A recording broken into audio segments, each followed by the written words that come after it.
Ja, herzlich willkommen zu unserem Q&A mit Bernd Bissinger zum Medical Medium Anthony William. Wir hatten das Interview mit Bernd ja geführt im Zuge des Internationalen Gesundheitskongresses 2021.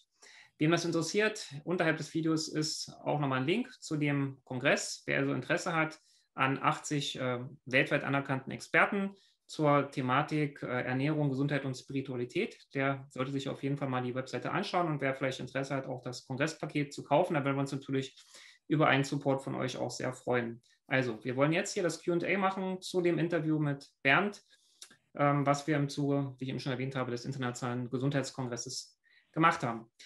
Ja, Bernd, vorstellen brauchst du dich, glaube ich, nicht nochmal, weil die Leute kennen dich ja schon bereits, auch von dem ersten Interview. Ich würde bloß mal darauf hinweisen, es werden jetzt mehrere Videos auch auf unserem YouTube-Kanal gemeinsam mit Bernd veröffentlicht werden. Wir werden also die komplette Thematik mal aufrollen zum Thema Medical Medium, Anthony William. Es wird Rezepte geben. Wir werden auch die Reinigungskuren mal praktisch ausprobieren und natürlich auch die verschiedenen Bücher von Anthony William gemeinsam mit Bernd ausführlich besprechen. Bernd ist ein sehr authentischer Interviewpartner, weil er selber auch unter einer schwerwiegenden Erkrankung gelitten hat, teilweise noch ein wenig leidet, körperlich gesehen, geistig nicht mehr. Deswegen finde ich auch mal die Interviews sehr informativ und auch sehr aufschlussreich mit dir, Bernd. Und freue mich, dass du dich nochmal bereit erklärt hast, auch zu diesem Q&A. Wir werden jetzt also die Fragen beantworten, die von den Zuschauern auch an dich herangetragen wurden. Danke, Genau. sehr gerne. Fangen wir an mit der ersten Frage, eigentlich relativ einfache Frage, die wir auch schon im Interview erwähnt hatten zum mediale Medizin. Und zwar, was ist generell erstmal eine Autoimmunkrankheit und wie entsteht sie überhaupt? Was sind Autoimmunkrankheiten? Wie entstehen sie? Ja, also Anthony sagt ja gleich vorneweg, das ist eine der wichtigsten Botschaften, glaube ich, die er in diesem ersten Buch aussendet. Er sagt ja gleich, es gibt an sich oder diese Theorie der Autoimmunkrankheiten ist einfach schlichtweg falsch. Es ist ja bis heute eine Theorie, was sich viele Menschen ja nicht bewusst sind, wo eben die Schulmedizin einfach dieser Annahme folgt, dass weil man keinen Angreifer beobachten kann im Körper, der jetzt diese Entzündungen auslöst, weil die Entzündungen kann man beobachten und auch messen, da gibt es ja gewisse Marker auch dafür. Und klar, natürlich hat man damals in der Forschung danach gesucht, ist irgendwie ein Angreifer da, von außen ein Pathogen oder so, konnte dann nichts finden. Und daraufhin hat man einfach dann, und da hört Wissenschaft auf, den Schluss gemacht, die Schlussfolgerung, ja, dann muss der Körper wohl sich selber angreifen, ja, weil wir haben ja eine Entzündung, irgendjemand muss sie ja verursachen. Also haben die halt die Theorie aufgestellt, der Körper, das Immunsystem ist fehlgeleitet, wie durch was auch immer, außer Kontrolle geraten und fängt jetzt an, sich gegen sich selbst zu richten. Und das ist letztendlich, da kommt auch dieser Begriff dann her, Autoimmun, also das Immunsystem richtet sich gegen sich selber. Und dem widerspricht natürlich Anthony heftigst, weil es natürlich auch psychologisch fatal ist für die Leute, die heilen wollen. Ja, wenn man denkt, mein Körper richtet sich gegen mich, ja, was für ein Gefühl ist das denn? Da fühlt man sich ja furchtbar und fängt vielleicht sogar an, sich selber zu hassen oder seinen eigenen Körper zu hassen. Und das ist natürlich dann auch wie so eine Abwärtsspirale. Ne? Dann geht es einem noch schlechter, noch mehr Adrenalin und es geht noch weiter abwärts, weil letztendlich Viren wirklich dahinter stehen, virale Ursache, und halt es einfach daran liegt, dass die Schulmedizin mit den heutigen Testverfahren nicht oder nicht in allen Fällen den Eindringling, Angreifer zuverlässig identifizieren kann. Wie man es ja weiß, ne, Epstein-Barr nach Anthony ist ja in den meisten Fällen der Verursacher bei vielen chronischen Krankheiten, und den kann man zwar teilweise entdecken, vor allem im aktiven Stadium, eben dieser, hat man auch in einem anderen Interview besprochen, diesem pfeifischen Drüsenfieber. Da kann man tatsächlich, kann die Schulmedizin relativ treffgenau und zielsicher diesen Epstein-Barr-Virus auch im Blut nachweisen und danach halt nicht mehr. Und das heißt aber nicht, dass er nicht mehr da ist, sondern er verkriecht sich in den Organen, wie Anthony sagt. Und dann geht das ganze Desaster eigentlich erst richtig los. Und das ist nach wie vor natürlich der Schuldige dann, und die Schulmedizin nimmt Epstein-Barr deswegen oder weiß gar nicht, dass hinter pfeifischem Drüsenfieber Epstein-Barr steht, und dann auch natürlich nicht, dass es letztendlich die Ursache ist für all diese anderen chronischen Erkrankungen. Du hast eben darüber gesprochen, dass die Viren meistens oder eigentlich zu 99% vielleicht auch die Hauptursache von Erkrankungen sind. Also die meisten haben es halt, also die Schulmedizin hat es halt noch nicht so entdeckt, dass es halt vielleicht auch daran liegen könnte, obwohl wir jetzt gerade auch mit dem Virus relativ zu tun haben. Den scheinen sie dann wohl angeblich entdeckt zu haben. Die anderen wohl dann womöglich nicht. Warum auch immer, wissen wir nicht, können wir spekulieren drüber. Aber in dem Zusammenhang nochmal wichtig die Frage, die auch von einer Kongressteilnehmerin kam, brauchen wir denn in unserem Körper nicht Viren? Leben wir nicht in Symbiose mit den Viren? Das wird ja auch immer wieder mal kolportiert, genau, dass die Viren angeblich in Symbiose mit uns leben würden. Vielleicht kannst du da auch nochmal eingehen auf die. Ja. Also bei Viren wäre mir das jetzt nicht bekannt, aber bei Bakterien trifft das, denke ich, schon definitiv zu gut. Viren teilweise, doch fällt mir jetzt ein, da tut auch Anthony erwähnen, dass jetzt zum Beispiel damals die Viren sogar oder viele Viren auf unserer Seite waren und uns sogar geholfen haben, diese Schwermetalle zu entsorgen, weil die sich von den Schwermetallen ernährt haben. Aber jetzt, dass sie überleben konnten, wandeln die fieserweise diese Schwermetalle um und werden ausgeschieden und dadurch sind sie noch giftiger und wir müssen uns dann mit diesen Giften, zusätzlich giftigeren Giften rumschlagen und deswegen kann, denke ich, heutzutage von großer Symbiose nicht mehr die Rede sein. Damals vielleicht teilweise schon noch. Bei Bakterien trifft es, denke ich, viel eher zu, weil wir sind natürlich von oben bis unten besiedelt mit Bakterien. Die Haut ist ja auch voller Bakterien. Und da gibt's natürlich genauso gute wie schlechte. Deswegen sagt man ja auch, eine Symbiose ist im Gleichgewicht. Und da spielt natürlich auch dieses Thema mit rein, wo wir schon im anderen Interview angeschnitten haben mit den fermentierten Nahrungsmitteln, ne? Wo man einfach dann zu viele schlechte Bakterien zuführt, diese Bakterien des Verfalls. Dadurch kann das ganze Darmgleichgewicht durcheinander geraten. Und dann kommt es letztendlich zu einer Dysbiose. Also da ist schon definitiv so, dass wir auch, denke ich, größtenteils auf gute Bakterien angewiesen sind, wissen wir auch bei den Probiotika, wie der Name sagt. Aber bei den Viren ist es jetzt, vor allem heutzutage, würde ich sagen, grundsätzlich nicht der Fall, dass wir jetzt irgendwelche Viren bräuchten. Ja, du hattest es schon angesprochen, in Bakterien leben wir meistens in Symbiose zueinander, miteinander, auch schon seit Millionen von Jahren wahrscheinlich. Aber Viren, gab es auch eine Frage von einer Teilnehmerin, ja, aber wie sind dann letztendlich die Viren entstanden? Wie kamen die dann überhaupt in unseren Organismus hinein, beziehungsweise in die Welt? Und es entstehen auch immer wieder neue Virusarten, wie wir das jetzt ja auch von Seiten der Politik, aber auch der Wissenschaft immer wieder erzählt bekommen, ja, dass halt neue Viren entstehen, es gibt Mutationen und so weiter. Ja, die Frage würde uns halt auch sehr interessieren, wie sind denn die Viren entstanden? Wo kommen die her? Und warum existieren die? Brauchen wir die oder brauchen wir die nicht? Also hast du eben schon kurz beantwortet, die Frage. Ja. Aber vielleicht kannst du auch nochmal eingehen.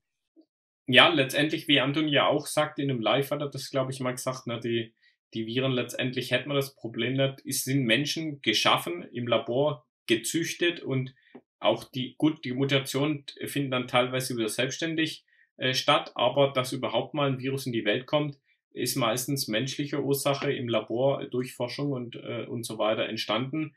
Und wie dann Anton so schön sagt, irgendwie kommen sie dann aus dem Labor in die Umwelt auch und wir müssen uns damit rumschlagen. Und das ist letztendlich der Ursprung und das ist gleichzeitig auch die Erklärung, wieso wir jetzt uns heutzutage mit so vielen Krankheiten rumschlagen müssen, die es früher einfach nicht gab, weil es einfach den Virus nicht gab. Und gleichzeitig ist es natürlich eine Welt, in der wir heute leben, die wesentlich giftiger ist als damals.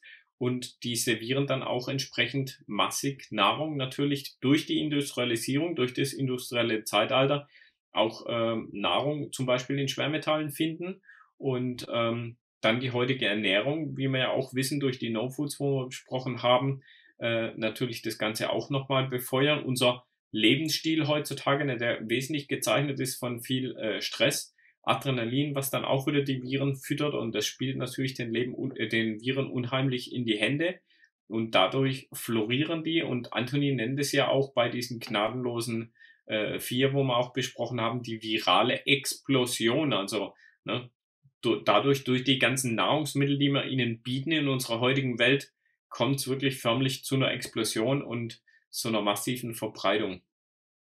Ja, ein zentrales Virus, ein zentrales Thema, was Anthony immer wieder anspricht, ist der Epstein-Barr-Virus. Auch dazu gibt es eine Frage, wie es sein kann, dass ein Virus für so viele verschiedene Krankheitsbilder verantwortlich sein kann, auch für so viele verschiedene Symptome. Wie kann das sein, dass ein Virus das alles verursacht? Ja, sehr gute Frage. Also, wie Anthony sagt, ne, es gibt letztendlich, er listet auf so viele verschiedene Krankheiten und führt das auf Epstein-Barr zurück. Und die Erklärung liegt einfach da drin, ne, wo er sagt, ne, gibt über 60 verschiedene Arten oder Subtypen von diesem Virus und je nach Subtypus hat er ein ganz anderes ja, Ziel, möchte ich jetzt nicht sagen, oder zumindest Angriffsfläche, wo er angreift und dementsprechend stehen ganz andere Symptome, wenn ich zum Beispiel an die Gelenke denke, ne, dann wo Arthritis oder sowas entstehen kann und auf der anderen Seite dann sowas wie MS, wo dann einfach das zentrale Nervensystem komplett unter Beschuss ist. Und dann ist natürlich ein weiterer Faktor noch diese Kombination, je nachdem, welche Schwermetalle man hat, durch diese Kombination mit einer bestimmten Subtypusart können bestimmte Krankheitstypen überhaupt erst entstehen. Also für die MS braucht es zum Beispiel ganz speziell, es gibt nur zwei Epstein-Barr-Arten, die das überhaupt verursachen können und dann auch nur in Kombination mit einer bestimmten Kombination von Schwermetallen und natürlich auch einer gewissen Menge. Also man muss schon viel Quecksilber haben und Aluminium und ein bisschen Kupfer spielen natürlich auch noch mit rein. Und erst dann kann es überhaupt zu der Erkrankung, zu einer bestimmten Erkrankung und auch entsprechenden Symptomen kommen. Anschließend an diese Frage wird eine weitere Frage gestellt von einer Dame, die einen Bluttest gemacht hat auf Epstein-Barr. Es wurde aber nichts festgestellt und sie fragt sich dann jetzt natürlich, aber wie kann denn, wenn kein Virus festgestellt wurde, wie kann denn der Virus für meine Symptome, für mein Krankheitsbild verantwortlich sein? Ja, ganz genau. Und da sagt der Anthony, deswegen ist er kein großer Fan von diesen Testverfahren, weil sie einfach nicht zuverlässig sind, sagt er, oder halt noch nicht so weit ausgereift, dass man wirklich alles ganz genau zu jedem Stadium auch bestimmen kann, so wie wir es eingangs schon ein bisschen erwähnt hatten, ne, im Stadium des pfeifischen Drüsenfiebers klappt das vielleicht noch recht zuverlässig. Danach, wenn die Viren Epstein-Barr sich in die Organe verkriecht, dann kann man sie nach den heutigen medizinischen Testverfahren einfach gar nicht mehr entdecken. Und dann ist natürlich der trügerische Schein, da ist gar nichts da. Und Anthony gibt die Erklärung, ne, ist sehr wohl da, und zwar sogar in fortgeschrittenem Stadium, aber halt versteckt unter der Oberfläche und mit den heutigen Testverfahren einfach nicht oder noch nicht identifizierbar. Okay, dann wollen wir jetzt zum praktischen Anwendungsteil auch nochmal kommen. Da gibt es auch einige Fragen, nämlich speziell auch zum Selleriesaft. Wie wirkt sich das tägliche Trinken von Selleriesaft auf unsere Gesundheit dann aus? Wurde auch gefragt von einem Teilnehmer. Wie wirkt sich das bei dir aus? Was hast du da festgestellt? Oder Ja, generell, was gibt es da für Aussagen auch von Anthony? ja. Also bei mir das große Glück, ne, wo mein Brain Fog, meine Fatigue verschwunden ist, die ich noch relativ kurz erst hatte, dann hatte ich Anthony entdeckt, habe mit Begeisterung angefangen, Selleriesaft zu trinken und habe gleich gemerkt, diese geistige Klarheit, die bei mir ja noch nicht so lang verschwunden war, kam sofort wieder Stück für Stück zurück und die Fatigue hat sich gelichtet. Und da sagt er vor allem, also die typischen Eigenschaften möchte man 3 herausgreifen, also antivirale und antibakterielle Eigenschaften, also reinigt vor allem den Darm natürlich auch sehr gut durch und versorgt unsere Nebennieren mit wertvollen Mineralsalzen, das wir dann natürlich auch wieder brauchen, um uns konzentrieren zu können. Also die Nährstoffe sind natürlich noch eine Komponente und die Clustersalze, die er auch erwähnt im Selleriesaftbuch, da kommen wir aber noch im Detail dann dazu. Also fürs Nervensystem generell, also die Nährstoffe, fürs Nervensystem sehr hilfreich, für die Nebennieren sehr hilfreich und natürlich im Kampf gegen, wie wir ja wissen, wir befinden uns im Kampf gegen Viren und auch Bakterien, natürlich ein sehr großer Verbündeter und ein sehr, sehr wichtiges Basistool, möchte ich mal sagen. Mhm. Es ist ja auch wichtig für den Selleriesaft einen vernünftigen Entsafter zu verwenden. Bei welchen Entsafter verwendest du? Hast du da auch gibt es da einen Slow Juicer oder Genau. gibt es da eine Zentrifuge oder was ist da der Unterschied? Kannst du das vielleicht Slow noch? Juice, Slow Juicer wäre sehr wichtig. Also ich habe damals, bevor ich Anthony entdeckt habe ich schon einen Juicer gehabt, aber so wie du sagst, einen Zentrifugal Juicer und der ist suboptimal, weil der einfach durch die schnelle Rotation den Saft oder die Nährstoffe dann erhitzt und dadurch gehen natürlich wieder einige Nährstoffe verloren. Hat natürlich den Vorteil, wenn man das einmal gekannt hat, ne, es geht sehr schnell und die Selleriestange ist durch, aber dafür hat man halt danach nicht mehr so viel Wirkung wie bei einem Slow Juicer, wo halt wirklich schon da mit den Nährstoffen umgeht. Auch vor allem die Oxidation. Es wird ja viel Sauerstoff dann noch eingewirbelt in den Saft und das ist Genau. kontraproduktiv für Enzyme und Vitamine, weil die sehr Ja, sauerstoffempfindlich sind. Genau. genau. Deswegen sagt der Anthony, auch wenn man den entsaftet hat, man soll ihn sofort trinken. Genau deswegen, weil halt mit jedem Kontakt mit Sauerstoff in der Luft halt die Oxidation stattfindet und die Nährstoffe flöten gehen. Deswegen ist dieses schnelle Trinken, also ich stürzen wirklich runter. Ich hau mir einen ganzen Liter am Stück, na gut, mit einmal absetzen vielleicht zwischendrin, aber wirklich zügig runter. Das ist bei mir keine Geschichte von halben Stunde, wie das bei manchen Leuten ist, was nicht so toll ist, sondern ich habe den wirklich in einer Minute vielleicht runter. Okay, das ist ja auch wieder, da haben wir auch eine andere Meinung, dass man den Saft gut einspeicheln soll, weil im Mund beginnt ja schon die Vorverdauung. Gut, da muss man halt wissen, wenn Anthony das empfiehlt, gut, dann sollte man ihm dahingehend auch vertrauen. Es geht ja um die Informationen, die er bekommt. Und wenn man an die Quelle glaubt, dann sollte man vielleicht das auch sollte man das vielleicht nicht ganz so auf die Waagschale, auf die Goldwaage legen, so ähnlich wie wir es vorhin auch gesagt haben. Nein, ich meine jetzt das auf die Goldwaage legen, dass man es Ja. nicht einspeichelt, sondern dass man es halt schnell runtertrinkt. Ja, ich wollte dir gerade zustimmen, man kann ja differenzieren. Also für den Selleriesaft geht es ja weniger jetzt um das, da ist ja nicht viel zu verdauen. Er sagt ja, man ist danach immer noch nüchtern. Insofern, da würde es schon passen, aber bei jetzt dem Heavy Metal Detox Mousse und allen anderen Sachen, da kann man sich natürlich sehr wohl Zeit lassen und da ist das vielleicht dann sogar die bessere Variante, weil das durchaus ein Faktor ist natürlich mit diesem Einspeicheln. Das sagt auch Anthony, die Verdauung beginnt im Mund und genau. Ja, er empfiehlt ja auch bestimmte Entsafter. Ich glaube, im Januar hat er noch den Omega-8-228 empfohlen. Es gibt aber auch schon den Medical Medium Entsafter, auch von Omega, den er empfohlen hat. Es gibt auch andere Entsafter. Wir haben zum Beispiel auch mal Tests gemacht mit dem Bisorino, auch ein guter Entsafter, der ganz gut abgeschnitten hat im Vergleich zum Omega-8-228 oder auch von dem von Anthony empfohlen, weil der auch relativ teuer ist, das Gerät. Haben vielleicht auch manche gar nicht das Geld, um sich das zu kaufen. Da gibt es also auch günstigere Varianten. Da könnt ihr auch gerne mal nachschauen. Da gibt es auch genug Videos hier auf dem Kanal von slowjuice.de. Darum soll es jetzt nicht unbedingt gehen. Wir wollen nämlich weiter in den Fragen voranschreiten. Wir sind immer noch beim Selleriesaft und auch da gab es wieder eine Frage und geht es um die Oxalsäure. Wird nämlich die Frage gestellt, was ist mit der Oxalsäure im Selleriesaft? Ihr wird nach 300 Milliliter Selleriesaft trinken immer übel. Hat das vielleicht was mit der Oxalsäure zu tun, meint sie? Ja. Ja, also gleich schon mal vorneweg, nein. Das hat aber die Ursache, wie Anthony sagt, ne, man darf das immer ernst nehmen, was die Leute schildern, ist nach Anthony niemals jetzt irgendwie, ne, wie die Ärzte oft sagen, ist alles nur dein Kopf, bildest du dir ein. Im Gegenteil, es hat alles seine wahre Ursache, aber oft eine andere Ursache, als man jetzt vielleicht erstmal so annimmt. Und in dem Fall ist es nicht die Oxalsäure, da komme ich gleich noch dazu, sondern es hat in dem Fall ganz klassischerweise oft zu tun, halt, dass man eine hohe virale Belastung hat oder auch bakterielle Belastung, also allgemein pathogene Belastung. Und dann reagiert man da sehr sensibel drauf. Und diese Leute müssen einfach viel tiefer anfangen und langsamer steigern als andere Leute und werden aber definitiv auch zu diesem halben Liter irgendwann kommen können. Also es gibt Extremfälle.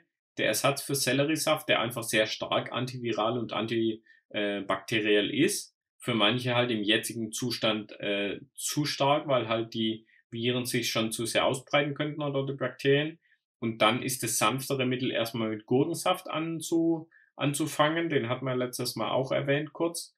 Und ich kenne persönlich Fälle jetzt, die wirklich 2 Jahre lang Gurkensaft trinken haben müssen, bevor sie Selleries umsteigen konnten, weil sie so empfindlich darauf reagiert haben und aber dann tatsächlich mit Selleriesaft anfangen konnten und inzwischen auch weit über 0,5 Liter von einem Selleriesaft trinken können. Also das ist die positive Message für alle, die sich jetzt im Moment mit schwer tun und vielleicht denken, oh Gott, ich kann das nicht oder ich werde das nie können, habe ich ganz, ganz andere Erfahrungsberichte bekommen von den Leuten, die, wie gesagt, manchmal, da kann es ja lang dauern, sind jetzt Ausnahmefälle, sind Extremfälle, aber viele müssen mit einem Schnapsglas oder viele, ne, manche müssen mit einem Schnapsglas anfangen oder mit einem Teelöffel Sellerie und das ist die Idee, dass man sich langsam dran gewöhnt, hochsteigert und alle werden diese Erfahrung machen können, denke ich, dass man dann mit der Zeit immer mehr tatsächlich nehmen kann.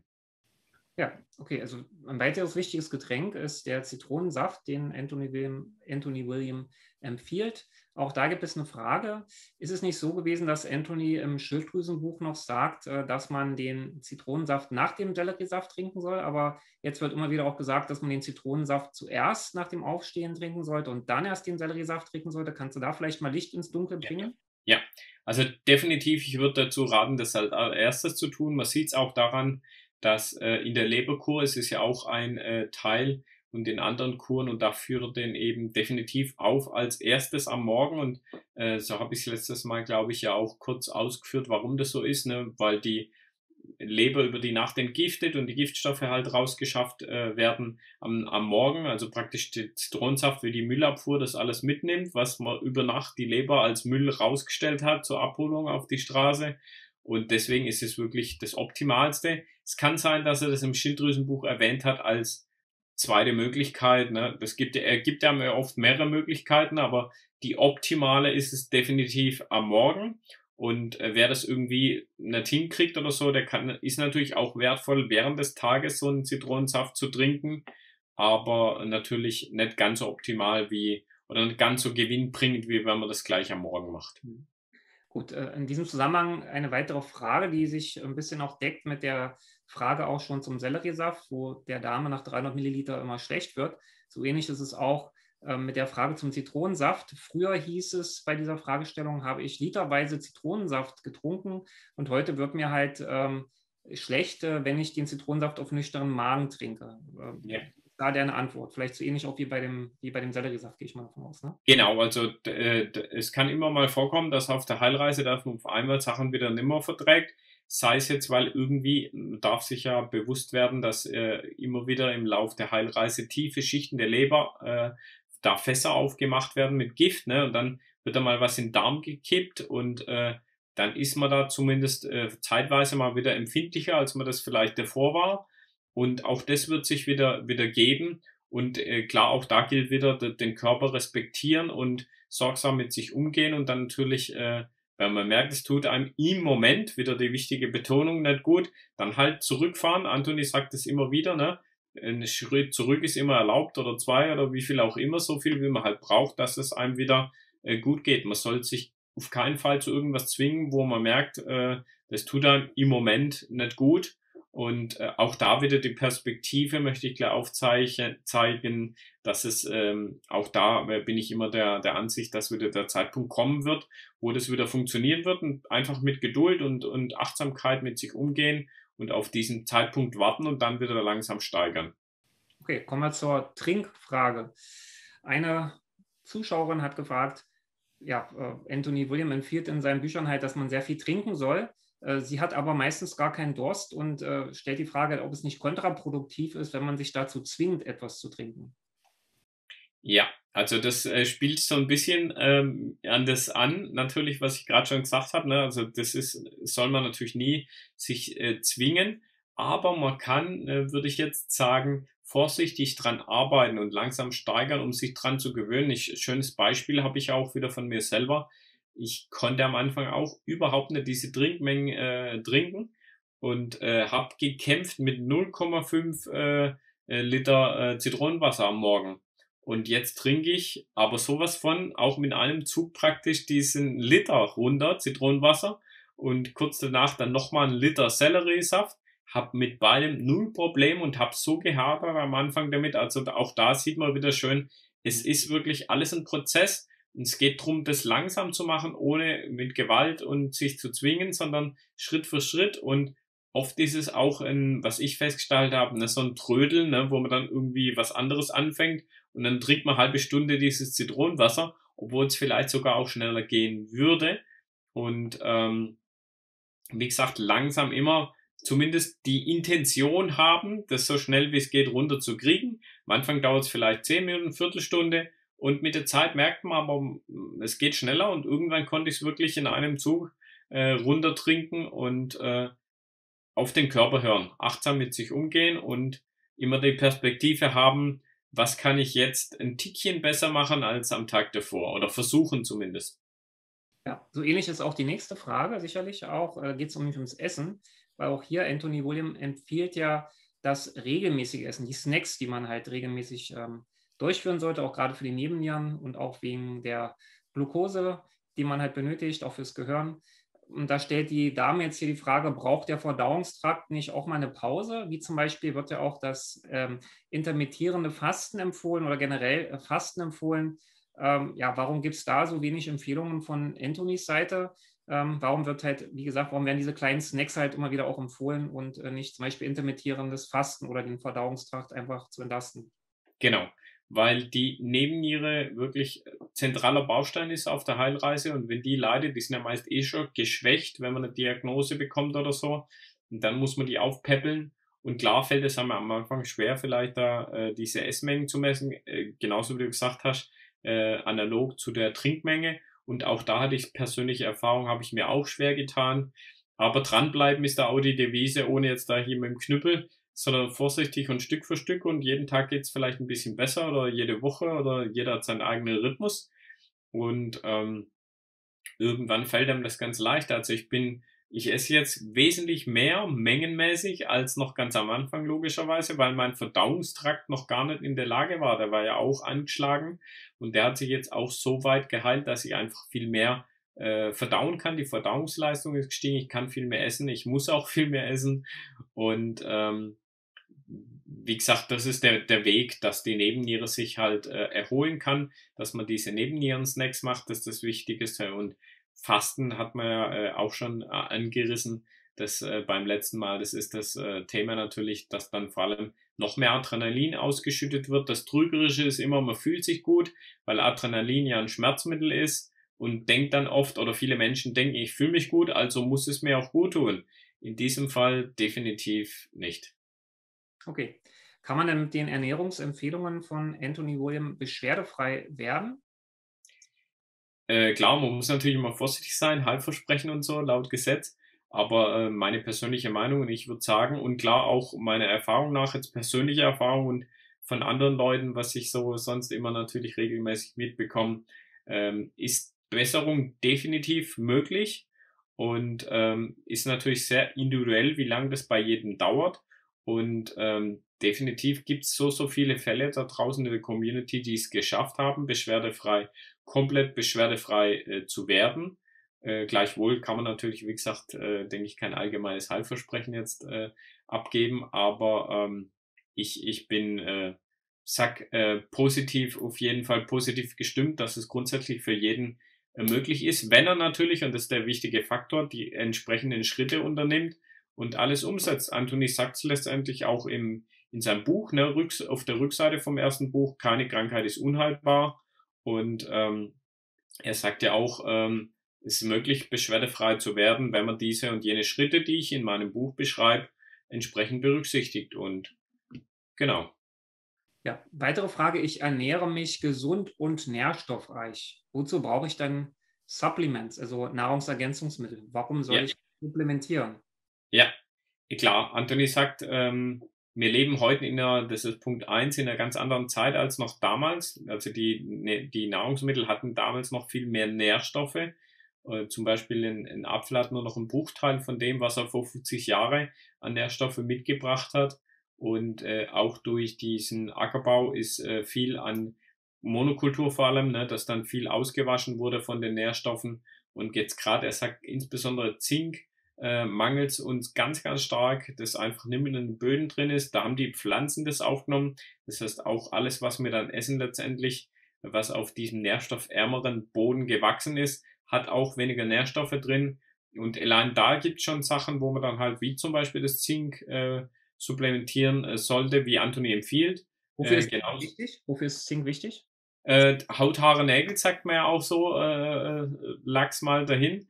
Definitiv, das bestätigt Anthony auch. Und natürlich das Immunsystem. Das ist deswegen nach Anthonys absolute Basic neben der Vitamin C, weil es so Was wird da wichtig ist. empfohlen für Zink? Flüssiges Zink oder eher Genau. in Form?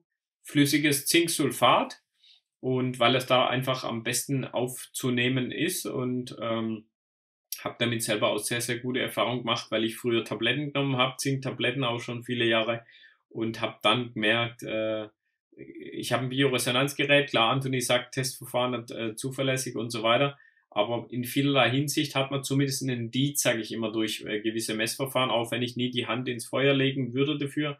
Als beim Zink habe ich zum Beispiel gesehen, wie durch den Wechsel auf dieses flüssige Zinksulfat die Zinkwerte wirklich nach oben geschossen sind und auch überhaupt schon durch die Umstellung auf Anthony. War auch sehr interessant, das da zu beobachten. Ich habe, glaube ich, 1, 2 Jahre vorher das Gerät gekauft, habe da kaum Veränderungen gesehen und mit der Umstellung zu Anthony sind die wirklich nach oben geschossen, die ganzen Nährwerte, und habe da auch nochmal eine Bestätigung. Wie gesagt, keine, wo ich jetzt sagen würde, ist 100% zuverlässig, aber Was für ein für Gerät hast mich du gekauft?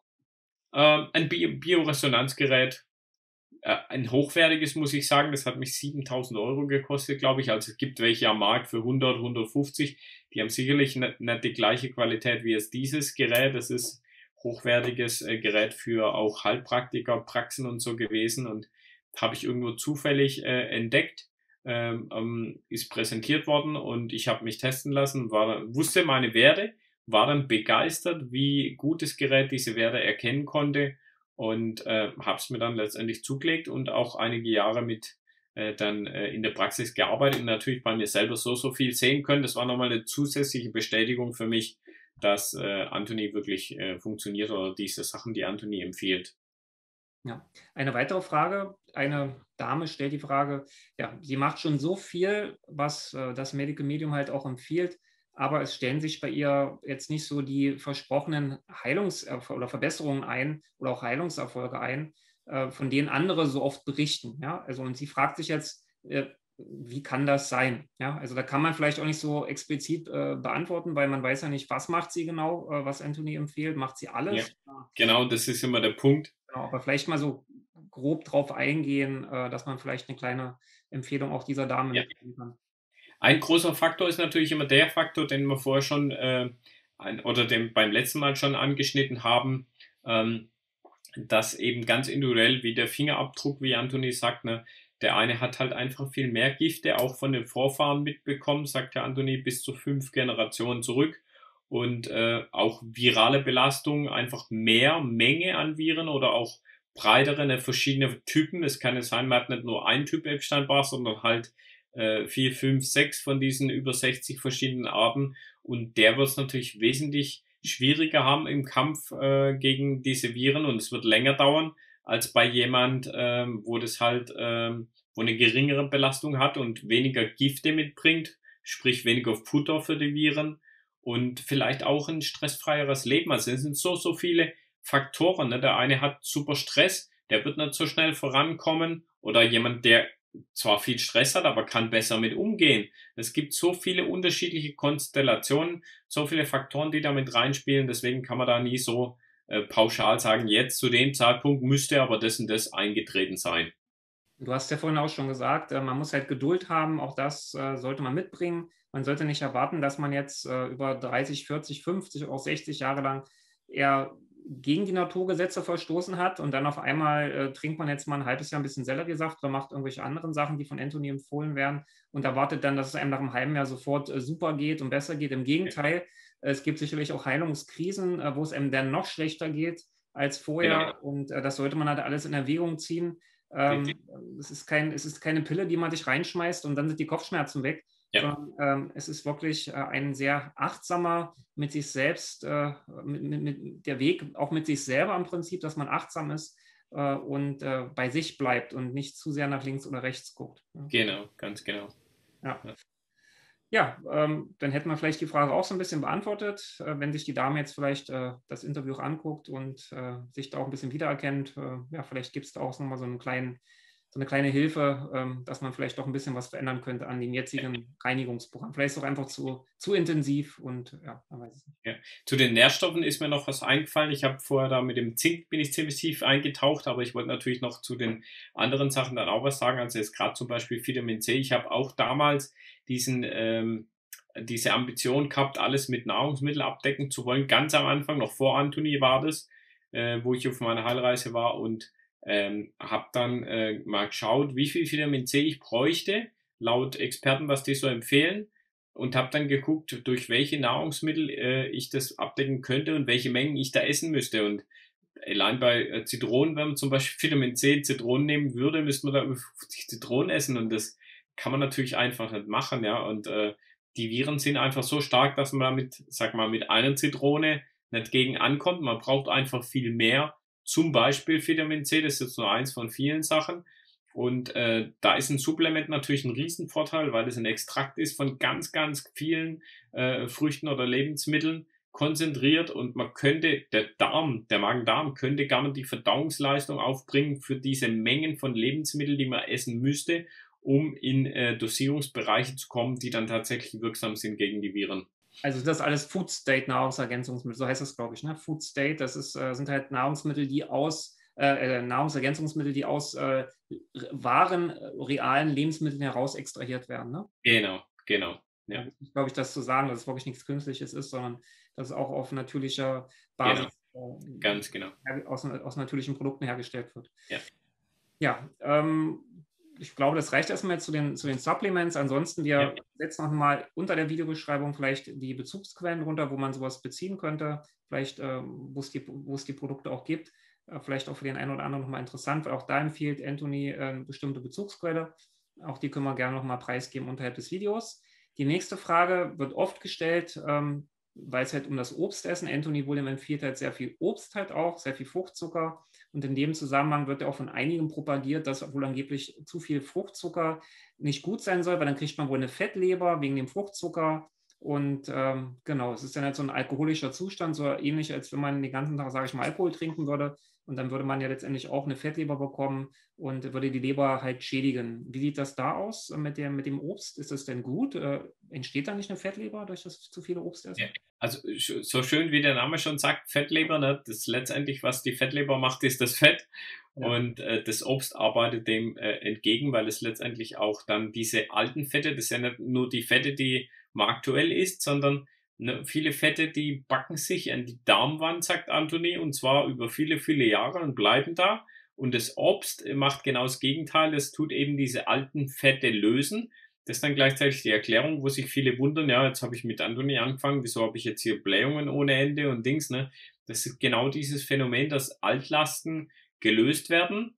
Und ne, viele Leute denken, mir müsste doch sofort besser gehen. Aber es ist genau der Punkt, wo du gesagt hast, ne, und Anthony auch sagt, Detox ist kein Wellness, ne? Man darf sich bewusst sein, man schmeißt alte Gifte raus, und während die rauskommen und man alte Sachen löst, tut natürlich auch mal kurzfristig Unwohlsein auftreten in Form von Blähungen und solchen Sachen, ne? Weil eben dann diese Gifte solche Sachen verursachen können. Aber das ist auch da wieder temporärer Zustand und wird vorbeigehen. Okay, und steigt nicht durch das Obstessen auch die Gefahr von Diabetes, Krebs und auch Karies? Auch da wieder genau das Gegenteil ist der Fall letztendlich. Also klar, wie wir vorher schon auch mal sagten, letztes Mal, der künstliche Industriezucker, der ist letztendlich, was Krebs und so weiter fördert, und das Obst macht genau das Gegenteil, das kämpft dagegen an, weil es antiviral und antibakteriell wirkt, und wie wir von Anthony wissen, die Viren letztendlich der meiste Übeltäter hinter diesen chronischen Krankheiten, und deswegen ist Obst unser Freund, und nur diese künstlichen Zuckerarten sind tatsächlich dann schädlich, und wo dann auch bei Diabetes ist genau das gleiche, Diabetes dann verursachen durch, und da ist auch wieder hauptsächlich das Fett in Kombination mit Zucker, aber dem künstlichen Zucker, und der Fruchtzucker ist wieder letztendlich der sogar dann in der Lage ist, zumindest Typ 2, und das auch in relativ absehbarer Zeit, wenn man diese Ratschläge von Anthony berücksichtigt, wieder umkehren zu können. Genau, wir waren gerade bei Diabetes, dazu passt auch die Fructoseintoleranz ganz gut. Es gibt ja auch Leute, die haben eine Fructoseintoleranz, und die dürfen ja normalerweise gar kein Obst essen.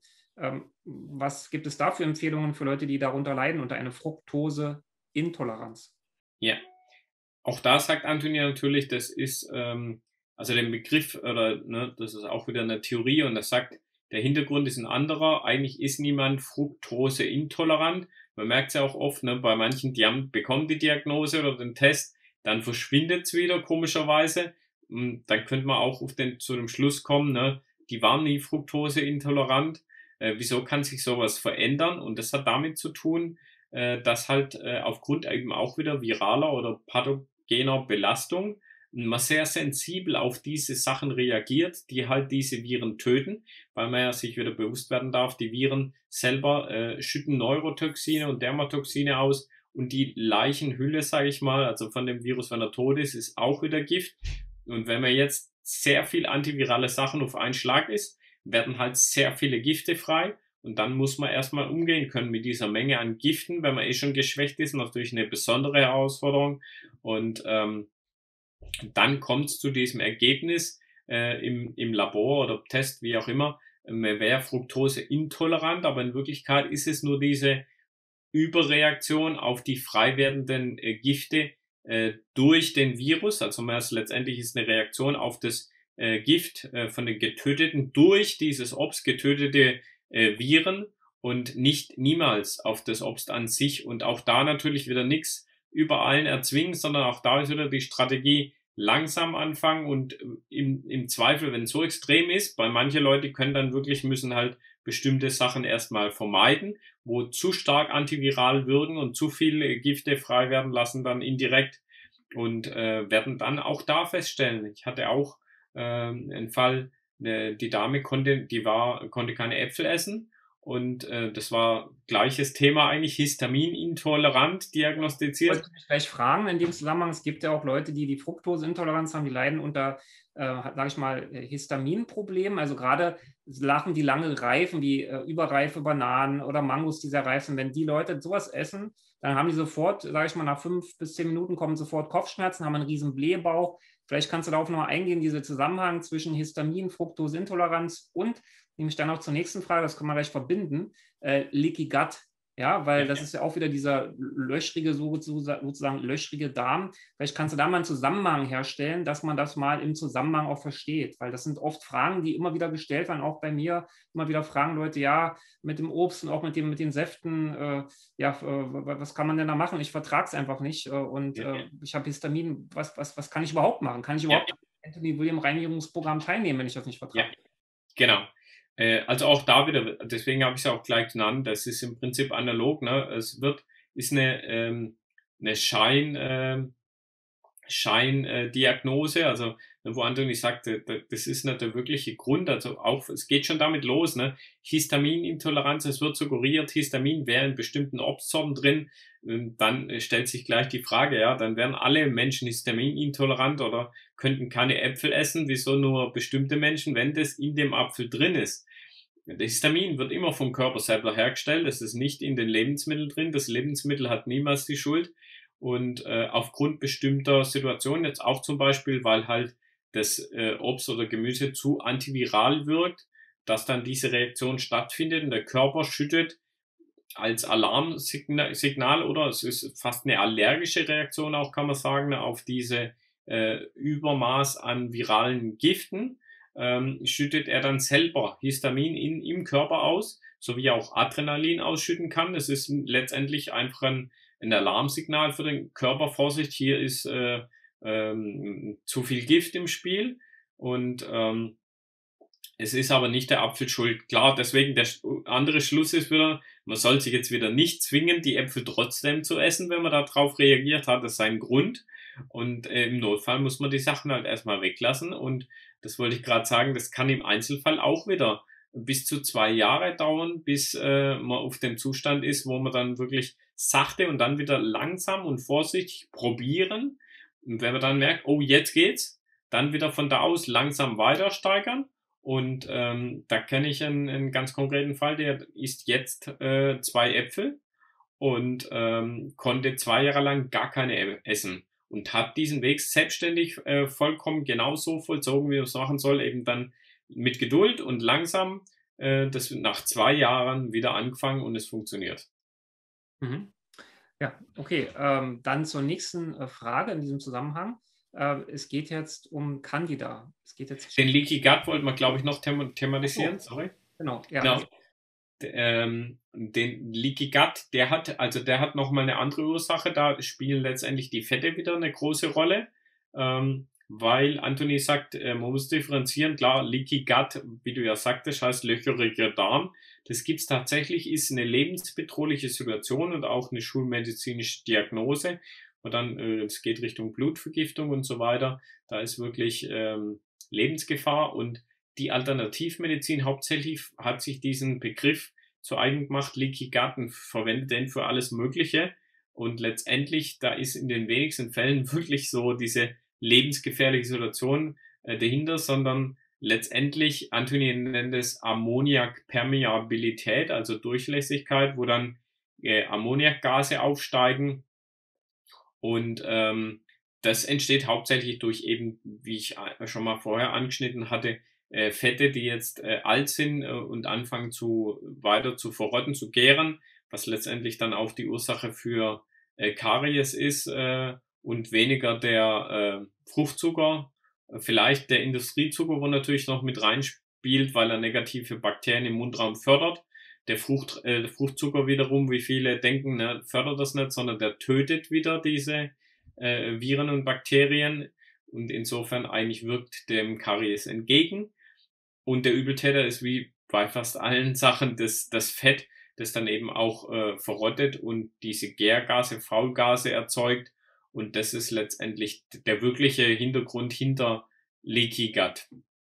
Okay, ich möchte mal ganz kurz ergänzen, wer jetzt zum Beispiel gar kein Obst vertragen sollte, ja, aber gerne Obst essen würde wollen, als Beispiel mit den Äpfeln. Man kann auch erstmal die Äpfel nur dünsten. Ja, das heißt, wenn man die Äpfel dünstet oder das Obst dünstet, sagt man zwar, man soll es nicht unbedingt machen, aber für Leute, die jetzt das gar nicht mehr vertragen, die sollten sich lieber vielleicht so einen Kompott machen und das erstmal probieren, weil dann hat man immer noch so ein bisschen auch das Potenzial von dem Obst mit drinne. Aber es wirkt nicht ganz so stark entgiftend, weil es jetzt schon verdaut, vorgekocht mehr oder weniger wurde durch den Erhitzungsprozess. Aber man kann trotzdem dann schon mal so langsam anfangen. Ne? Das wollte ich noch kurz sagen. Ganz genau, guter Tipp, danke. Hat man, glaube ich, auch schon mal gehabt, das Gespräch. Ja, genau. Ja. In dem Zusammenhang auch bei Obst wird ja immer wieder gesagt, ja, Leute, die zum Beispiel Candida haben. Ne? Also erstmal stellt eine Dame die Frage, woher weiß sie denn überhaupt, dass sie Candida hat? Darf man bei Candida Obst essen? Und wie wird man denn Candida wieder los? Es geht jetzt speziell mal bei diesem Fragenkomplex um die Thematik Candida. Wie steht Anthony dazu? Genau, da steckt die Antwort schon in der Frage sozusagen. Ne? Die Lösung ist letztendlich das Obst. Also klar, man darf Obst essen, und B, es ist dann auch die Lösung, um Candida wieder loszuwerden, weil es einfach antibakteriell, antiviral ist. In dem Fall noch einzuwerfen, natürlich ganz wichtig, Candida an sich ist nicht das Problem, sondern der Botschafter, der Messenger, der einfach die Nachricht überbringt, irgendwas anderes stimmt nicht. Deswegen richtet man sich mit diesem Obst dann nicht gegen Candida per se, sondern gegen diese zugrunde liegende Ursache dahinter. Und das ist das Schöne, wenn dann diese zugrunde liegende Ursache verschwindet, verschwindet auch Candida wieder, weil der sich da nur dranhängt, aber ist eigentlich sogar unser Freund, weil er uns sogar noch darauf hinweist und ne, in gewissem Maße auch irgendwelche Gifte und Pathogene auffrisst und beseitigt, und irgendwann kann er es halt nicht mehr, und dann kommt zu diesem Candida Overgrowth, also diesem Überwuchs an Candida, und das deutet nur darauf hin, irgendwas anderes stimmt nicht, sonst hätte man nicht so viel Candida, und darum muss man sich kümmern, und darum kümmert man sich unter anderem mit zum Beispiel dann Obst und natürlich all den anderen Sachen wie Selleriesaft und so weiter. Ich will ja mal kurz eine kleine Rückmeldung einwerfen von einer Dame, die uns zurückgeschrieben hat. Die ist 62 Jahre alt, hat auch MS, also Multiple Sklerose, und die hat geschrieben, sie hat viel ausprobiert, auch Rohkost, aber ich bin immer wieder vom Weg abgekommen. Ne? Und dann weil es nicht genug Heilung brachte, und deswegen hat sie es halt nicht lange durchgehalten.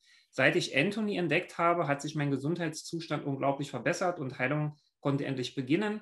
Und, jetzt kommen wir nämlich, und endlich durfte ich wieder so viel Obst essen, wie ich möchte. Genau. Das wollte ich mal kurz einstreuen, weil doch auch immer wieder, ich bin ja auch schon sehr lange im Rohkostbereich unterwegs, schon seit über 30 Jahren im Prinzip oder 25 Jahren. Und da wird man teilweise auch verspottet von vielen Rohköstern, wenn man Obst isst, weil man ist dann angeblich zuckersüchtig oder was auch immer. Aber ich persönlich habe mich da nie beirren lassen, weil ich da auch aus ethischer Sicht das ganz anders sehe, weil ich halt glaube, dass Gott uns, sage ich mal, das Obst auch geschenkt hat. Das ist eine paradiesische Frucht. Dafür muss ich keinen Ackerbau betreiben. Das wächst einfach am Baum. und das wird mir einfach geschenkt von Gott, ohne dass ich dafür was tun muss. Ja, und Ja, deswegen, und der Kern, den ich wegschmeiße, daraus entsteht neues Leben. Ich zerstöre also auch kein Leben, das ist also auch ethisch komplett korrekt und einwandfrei. Bei einer Karotte, die ich rausreiße, gut, beim Stangenseln letztendlich auch, aber ich habe es ja damals immer aus einer anderen Sicht heraus betrachtet. Deswegen habe ich halt, es geht ja jetzt erstmal bloß um das Obstessen. Deswegen habe ich mir das Obstessen auch nie schlecht reden lassen von anderen und habe gesagt, okay, habt eure Meinung, ihr könnt eure Meinung haben, aber dann solltet ihr auch vielleicht die Erfahrung von anderen Menschen respektieren. Also das nochmal Daumen hoch fürs Obstessen und nochmal eine Lanze, wollten wir auch hier im Interview brechen für das Obst. Das ist also nichts Schlimmes, nichts Schädliches, sondern im Gegenteil, da steckt so viel Heilungspotenzial auch drin, dass man darauf einfach nicht verzichten sollte. definitiv. Genau. Wollte ich bloß kurz mal vorlesen, auch von der Dame, die auch so eine ähnliche Geschichte hat wie du, auch mit MS und auch 62 ist und trotz des Alters, manche sagen ja, Mensch, ich bin jetzt schon, habe schon ein bestimmtes Alter erreicht, das bringt doch nichts mehr, aber nein, sie ist halt 62 und hat auch gemerkt, es geht voran. Also es ist nie zu spät, solange man auf zwei Beinen geht, die Luft noch in sich einatmen kann, noch nicht an irgendwelchen Schläuchen liegt, wo man also noch selbstbestimmt handeln kann, sollte man auch nichts ungenutzt lassen, um Heilung hervorzurufen. Ne? Ganz genau. Okay, dann wollen wir nochmal zur Borreliose kommen. Auch da kamen wieder einige Fragen, auch weil das natürlich Krankheiten sind, von denen viele Leute betroffen sind. Es gibt ja die sogenannte Lyme-Borreliose. Die wurde ja angeblich nach irgendeinem Ort in den USA, war das? Lyme, ja, da ist sie wohl das erste Mal aufgetreten. Also ich glaube, deswegen heißt die Lyme-Borreliose, habe ich irgendwie mal gelesen. Ja. Was ist das jetzt genau, Borreliose? Das sind ja die sogenannten Borrelien. Und wodurch wird Borreliose letztendlich verursacht? Ja. Gute Frage. Also letztendlich wie bei Anthony, wie bei den meisten Sachen, ne, er sagt uns ja die wahre Ursache, so heißt ja auch der Buchtitel oder der Untertitel von dem ersten Buch, ne, die wahre Ursache. Und wie so oft auch da sagt er vollkommen fehlgeleitet, einer der größten Irrtümer in der ganzen Medizingeschichte. Es sind nicht die Borrelien ursächlich, also Bakterien, die dahinter stehen letztendlich, sondern auch hier wieder viraler Ursprung. Und deswegen ist der Test auch wie wir es schon öfters hatten, ne, der Test fragwürdig oft. Oft werden auch gar keine Borrelien festgestellt. Trotzdem bekommen die Leute aufgrund der Symptome die Diagnose, weil man einfach nicht weiß, was die wirkliche Ursache ist. Und hier ist halt auch wieder meistens Epstein-Barr. Es kann natürlich auch Herpes Zoster zum Beispiel ursächlich sein. Also auf jeden Fall, man kann definitiv sagen, es ist wohl virale Ursache und dementsprechend ist die Behandlung natürlich, die den Leuten angedient wird, meistens auch vollkommen kontraproduktiv, weil Anthony erklärt, die Standardvorgehensweise ist halt, ne, die Schulmedizin denkt hier, das ist bakterielle Ursache. Die Schulmedizin kennt nur einen Ansatz bei bakteriellen Ursachen, Antibiotika. Und Anthony sagt, das weiß die Schulmedizin auch, ist sie sich durchaus bewusst. Die meisten Bakterien sind heutzutage antibiotikaresistent. Das heißt, das wirkt sowieso nicht mehr. Und dann gibt's noch einen Punkt, deren sie sich nicht so bewusst sind, denke ich, wo Anthony uns sagt, die, die Bakterien haben ohnehin eine Eigenschaft entwickelt, wie sie jetzt sich davon ernähren können, von den Antibiotika. Das heißt, auch wenn die Ursache viraler Natur ist, klar, wie wir ja wissen, wir haben jede Menge Bakterien da. Und mit Antibiotika werden leider nicht nur die schlechten, sondern auch die guten getötet. Und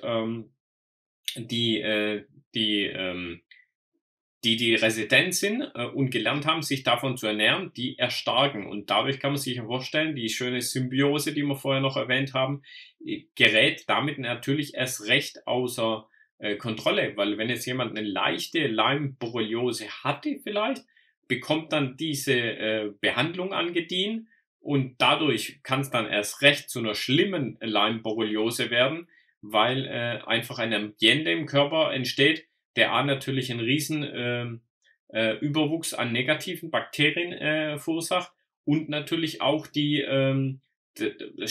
Immunsystem wird geschwächt und dadurch werden natürlich auch die Viren erstarkt. Und das heißt, das eigentliche Thema, das viraler Natur ist, wird noch viel, viel schlimmer. Und das ist ein wirkliches eine Odyssee dann auch für die Patienten, die die Diagnose bekommen, weil es oft harmlos anfängt und wenn sie einmal in den Fängen sind, ne, und in dieser Behandlung drin stecken, kommt am Ende, wird es nur noch viel schlimmer und kann dann wirklich fatale Ausmaße annehmen. Also auch da für die Leute unter euch, die Zuschauer und Zuschauerinnen, wer unter Borreliose leidet, beschäftigt euch bitte mit der Thematik Anthony William, Medical Medium. Wenn ihr also die verschiedenen Reinigungskuren dort auch praktiziert, auch anwendet täglich, auch da werdet ihr merken, wenn ihr da achtsam mit euch seid, wird sich auch dieser Zustand bessern, auch die Borreliose-Belastung wird zurückgehen und euer Gesundheitszustand wird sich im Allgemeinen, gehe ich mal davon aus, langfristig auch verbessern. Also auch das wieder ein Punkt, der gut geklärt wurde, auch vor allem auch mediale Medizin, da wird es ja auch angesprochen, Borreliose. Also auf wen das interessiert, nochmal als Einwand, wir haben auch ein Interview gemacht zur medialen Medizin, also wir haben komplett das ganze Buch mal besprochen, gemeinsam mit Bernd. Wen das interessiert, da wird es auch ein Video geben am Donnerstag auf unserem YouTube-Kanal. Ja, also abonniert den Kanal, aktiviert die Glocke und dann werdet ihr auch die nötigen Informationen bekommen zu dieser Thematik.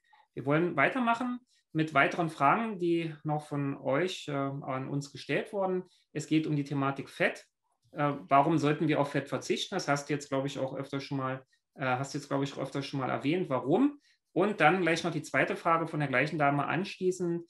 Sie schafft es einfach nicht, auf Fett zu verzichten. Besonders abends hat sie großen Heißhunger auf dieses Fettige. Und sie fragt sich jetzt natürlich, woran liegt das und was kann man tun, um diesen Heißhunger vielleicht entgegenzutreten? Ja, zwei Faktoren würde ich da definitiv nennen. Also zum einen deutet es auch immer auf einen Glukosemangel drauf hin, wenn man so einen starken Heißhunger hat auf Fett. Und das kann eine Weile dauern, weil die Leber, wenn die ein Glukosedefizit hat, vielleicht hat man in der Vergangenheit sehr, sehr wenig Obst gegessen, zum Beispiel durch die Candida-Diät oder was auch immer, die ich sogar persönlich auch mal 1-2 Jahre durchgeführt habe, mit auch keinem guten Ergebnis. Und dann hat man eben einen Glukosemangel, den man dann erstmal wieder beseitigen darf, was eine gewisse Zeit dauern kann. Deswegen ist es auch kein Thema, was man jetzt schnips, ne, abschalten kann, wie du vorher mal gesagt hast, sondern das ist alles ein Prozess, der gewisse Zeit dauern wird. Aber der richtige Weg wäre dann mehr Glukose essen, noch mehr Obst essen und gleichzeitig kann da auch immer dahinter stehen, dass man zu wenig Kalorien isst über den Tag hinweg. Wenn man jetzt schon umgestellt hat und vielleicht hauptsächlich Obst und Gemüse isst, man darf sich bewusst sein, Anthony sagt, man sollte genauso viel Kalorien wieder zu sich nehmen wie vor der Umstellung. Und Obst und Gemüse hat halt nun mal viel weniger Kalorien als jetzt Fleisch zum Beispiel. Und dann muss man einfach viel mehr Menge essen. Und das muss man auch erstmal wieder gewohnt sein. Und ist eine Umstellung. Und wenn man sich dessen nicht bewusst ist, isst man automatisch viel zu wenig nach der Umstellung. Und dann kommt typischerweise, das ist ein Klassiker, Heißhunger am Abend auf fettige Sachen. In diesem Zusammenhang schließe ich die nächste Frage auch wieder an. Wir hatten jetzt Fette schon besprochen. Du hast gesagt, warum es nicht unbedingt gut ist mit den Fetten. Und es gibt ja auch die Proteine, wo Anthony gerade auch bei der 28-Tage-Kur ja davon abrät, Proteine zu essen, auch gerade Hülsenfrüchte. Da stellt nämlich die Dame die Frage, ja, aber sind Proteine denn nicht wichtig? Und gerade in der 28-Tage-Kur wird ja komplett auf Proteine verzichtet und gehören denn Proteine nicht zu einer ausgewogenen und gesunden Ernährung dazu? Vielleicht kannst du damit auch mal drauf eingehen, auf die Frage. Mhm. Ja, also ganz, ganz wertvolles Indiz, denke ich, ne, wenn man sich vor Augen ruft. Es gibt von der DGE, Deutsche Gesellschaft für Ernährung, Empfehlungen für eigentlich alle Nährstoffe, wie viel man da zu sich nehmen sollte. Interessanterweise bei Eiweiß, also Proteine, weiß die DGE auch nicht, anscheinend Bescheid, weil sonst hätte sie einen Wert veröffentlichen. Das hat sie bis heute nicht, gab es noch nie. Eine Empfehlung, weil man einfach bis heute, das geben sie eigentlich offen zu, alle der Forschung, nicht wirklich weiß, wie viel Protein und Eiweiß braucht man in der täglichen Ernährung. Und alles, was da draußen rumschwirrt, wenn man das sich bewusst ist, weiß man natürlich, keiner weiß wirklich, wie viel man braucht. Und alle, die behaupten, das zu wissen, irren sich womöglicherweise auch. Und Anthony sagt einfach, in Wirklichkeit brauchen wir viel weniger als da draußen.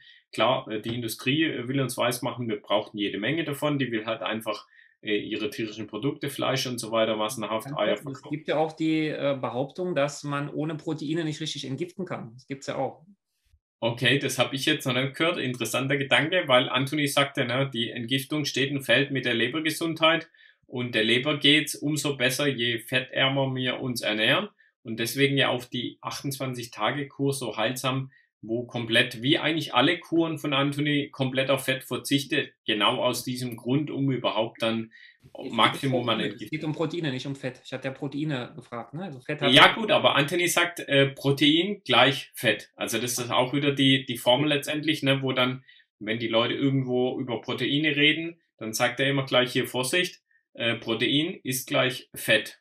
Und dann geht's wieder eben sofort in das Thema Lebergesundheit rein. Und er sagt, auch da wieder, wir haben ja in jedem, ich glaube vorher bis kurz angeschnitten, in jedem Obst und Gemüse ist Fett enthalten und damit auch Proteine. Jedes Obst und Gemüse hat Proteine. Wir brauchen tatsächlich ein gewisses Maß an Proteine, aber es reichen eben diese Mikrofette in Obst und Gemüse vollkommen aus, die sind essentiell, die brauchen wir. Aber wenn wir nur Obst und Gemüse essen, bekommen wir davon mehr als genug und reichlich. Und er differenzierte, er sagt radikale Fette, das sind zum Beispiel die tierischen, aber auch die pflanzlichen, die gesunden Fette wie Avocado ist auch ein radikales Fett. Nüsse, Samen, all das ist ein radikales Fett. Und er sagt, diese sollte man halt in Maßen genießen.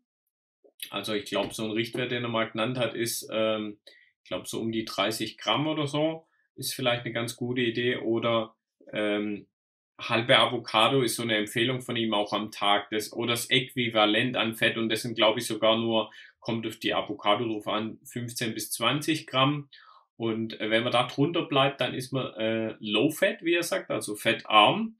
Und dieses fettarm, wo ich betreibe jetzt als dauerhaften Lebensstil, bedeutet letztendlich fettfrei oder frei von radikalen Fetten. Also ich esse wirklich nur Obst und Gemüse, das Fett und das Protein, was ja seiner Ansicht nach gleichbedeutend ist, aus Obst und Gemüse. Und das ist das Essentielle, was wir wirklich brauchen. Und alles andere, man sieht's an mir, ne? Sonst wäre meine mentale Leistungssteigerung gar nicht möglich gewesen. Seit 1,5 Jahren absolut frei von radikalen Fetten. Okay, sicherlich dann auch ein konträrer Widerspruch zur ketogenen Ernährung zum Beispiel, wo ja viel mit Fetten auch gearbeitet wird. Und es gibt ja auch sogenannte Low-Carb-Diät sozusagen, wo man also wenig Kohlenhydrate oder ganz, ganz wenig Kohlenhydrate nur zu sich nimmt. Das ist ja auch wieder total konträr zu der Auffassung, die Anthony William vertritt. Deswegen finde ich das ja auch letztendlich so radikal mit Anthony William, weil er wirklich auch dazu steht und sagt, nein, wir brauchen die Carbs, also die Kohlenhydrate, die in den Früchten halt auch im Gemüse enthalten sind. Und genau, das sind halt so Modediäten, glaube ich, ne? Und die bringen dann vielleicht für den Zeitpunkt, wo man es macht, bringt es vielleicht ein bisschen was, wenn man halt auf bestimmte Sachen verzichtet, die man sonst zu sich nimmt. Und das ist letztendlich der Effekt von diesem Low Carb, sondern eher der Effekt von den Sachen, die ich dann weglasse. Ja, ganz genau, ja. So sehe ich das halt eher bei der ganzen. Ne? Ja, so sagt er auch, ne? Weil man tut sich viel Gutes, wenn man erstmal umstellt von einer Standard American Diet, also diese Set Diet, wenn man da umstellt auf Keto zum Beispiel, kann man sich da durchaus einen Gefallen tun, weil dann halt viele verarbeitete Nahrungsmittel erstmal rausfallen. Und dann tut man typischerweise kurzfristige Verbesserungen vermerken, die aber nicht langfristiger Natur sind, wie Anthony sagt. Ne? Früher oder später holt einen dann das wieder ein und dann überwiegt wieder der Nachteil durch diese hohe Fettlast.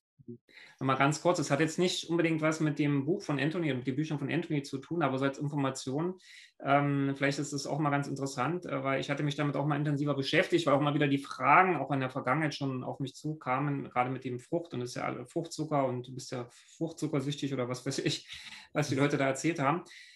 Man muss halt verstehen, wie ein Protein aufgebaut ist. Ein Protein besteht halt aus Aminosäuren und in unserem Körper gibt es einen Aminosäurepool, der zirkuliert durchs Blut.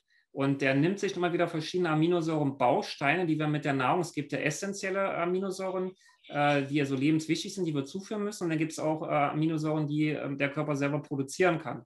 Und dann gibt es diesen Pool, der zirkuliert im Blut. Und aus diesem Pool speist er dann das Protein. Aus diesem Pool werden dann die Proteine im Körper aufgebaut.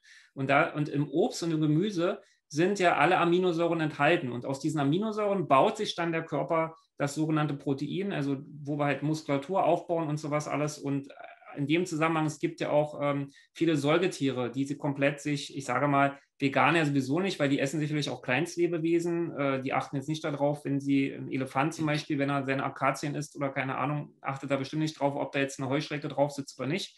die kommt dann halt mit rein. Oder auch die Kuh, die das Gras kaut. Es gibt im Prinzip kein vegan lebendes Tier, obwohl es immer manchmal behauptet wird, weil die essen ja auch alle die Kleinstlebewesen. Und deswegen glaube ich, dass man das eher so verstehen kann, dass man keine komplexen Proteine braucht, weil natürlich die Aminosäuren im Obst und Gemüse enthalten und daraus baut sich der Körper letztendlich das, was er braucht. Das ist ja intelligent. Genau. Ja. Wollte ich mal kurz ergänzen, weil ich hatte mich damit auch längere Zeit beschäftigt, gerade auch als ich angefangen habe, mich rohköstlich auch viel von Obst zu ernähren, kam immer wieder diese Thematik auch auf mich zu. In dem Zusammenhang mit dem Fruchtzucker, was auch immer ein Thema ist in der Rohkost-Community, ist immer wieder das mit dem Salz. Auch das spricht Anthony William ja auch explizit an. Warum ist denn Salz so schädlich für uns und warum sollten wir komplett auch auf Salz verzichten? Was gibt es da für eine Empfehlung von Anthony, auch von deiner Seite aus? Ja, also definitiv guter Punkt, weil Anthony sagt, im Leberbuch schreibt er das, glaube ich, auch Alex Tenzo im Detail, dass eben das Salz, also das Industriesalz vor allem, die Gifte noch weiter in den Körper, in die Zellen rein treibt und wir wollen ja genau das Gegenteil.